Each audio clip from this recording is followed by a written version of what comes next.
ఈరోజు ఘోర సంఘటన ఏంటంటే పరిశ్రమలో చోటు చేసుకుంది.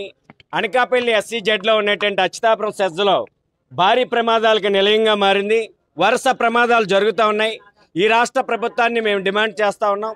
ఈ పరిశ్రమ మీద సమగ్రమైన విచారణ చేయండి. ఈ పరిశ్రమ యాజమాన్యం మీద క్రిమినల్ కేసులు నమోదు చేయండి. ఇన్స్పెక్టర్ ఆఫ్ ఫ్యాక్టరీ కానీ, పొల్యూషన్ కంట్రోల్ బోర్డు కానీ సేఫ్టీ ఏదైతే ఉందో భద్రతా ప్రమాణాలు ఉన్నాయో దీన్ని పూర్తిగా నిర్లక్ష్యం చేస్తూ ఉన్నారు. భద్రతా ఆడిట్ నిర్వహించడం లేదు. ఈ పరిశ్రమల్లో ప్రతి సంవత్సరం భద్రతా ఆడిట్ నిర్వహించాలా. ఆ రకమైన భద్రతా ఆడిట్ నిర్వహించకపోవడం వల్లనే కార్మికులు క్షణక్షణం భయాందోళనలో అరిచేతిలో ప్రాణాలు పెట్టుకొని విధులు నిర్వహించవలసినటువంటి దుస్థితి ఏర్పడుతూ ఉంది. ఫార్మా పరిశ్రమ మీద ఎదజల్లుతున్నటువంటి తీవ్రమైన కాలుష్య కోరల్లో చిక్కుకొని కార్మికులు విధులు నిర్వహిస్తున్నా సరే ప్రాణాలకు గ్యారంటీ లేనటువంటి పరిస్థితి. ఈరోజు 50 మంది తీవ్రమైనటువంటి ఎఫెక్ట్ అయ్యారు. 20 మంది గాయాలకు గురయ్యారు.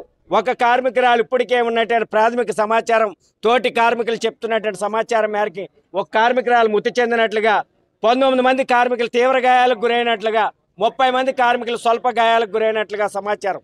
బి షిఫ్ట్కి వెళ్తున్నటువంటి కార్మికులు గేటు సమీపంలోనే అస్వస్థకు గురై పడిపోయినటువంటి సంఘటన జరిగింది. అంటే భారీ ప్రమాదం, రియాక్టర్ పేలి. ఈ రకంగా రియాక్టర్లో యొక్క భద్రత లేకపోవడం, రియాక్టర్లు నాణ్యమైన వాడకపోవడం, రియాక్టర్లు మానిటరింగ్ చేయకపోవడం, ఇన్స్పెక్టర్ ఆఫ్ ఫ్యాక్టరీ దీన్ని ఎప్పటికప్పుడు ఆడిట్ నిర్వహించకపోవడం, పొల్యూషన్ కంట్రోల్ బోర్డు కళ్ళు అప్పగించుకొని చూడడం, డెవలప్మెంట్ కమిషనర్ పరిశ్రమల డెవలప్మెంట్ కోసమే చూస్తున్నారు తప్ప పరిశ్రమల్లో పనిచేస్తున్న కార్మికుల యొక్క భద్రత, రక్షణ, సంక్షేమం పూర్తిగా గాలికి వదిలేస్తున్నారు.